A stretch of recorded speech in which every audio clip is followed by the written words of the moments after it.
அர்ஜுனா, ஏன் இவ்வளவு துயரப்படுகிறாய்? என் சக்தி என்னை விட்டு போய்விட்டது. உன் சக்தி உண்மையில் காந்திவத்திலா இருந்தது. அதற்கு என்ன அர்த்தம்?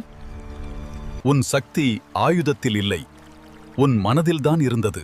அப்படியென்றால் நான் என்னைத்தான் இழந்து விட்டேனா? உண்மையான வீரன் தனது மனதை வெல்ல வேண்டும். இப்போதுதான் நீ முழுமையான வீரன். அரசர்களே, கடல் துவாரகையை விழுங்கத் தொடங்கிவிட்டது. என்ன சொல்கிறாய்?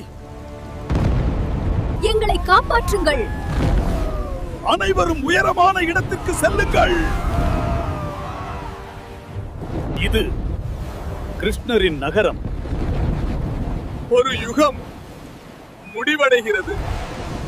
இப்போது கிருஷ்ணரின் நினைவுகள் மட்டுமே எஞ்சியுள்ளன. நேரம் வரும்போது எல்லாம் மங்கிவிடும்.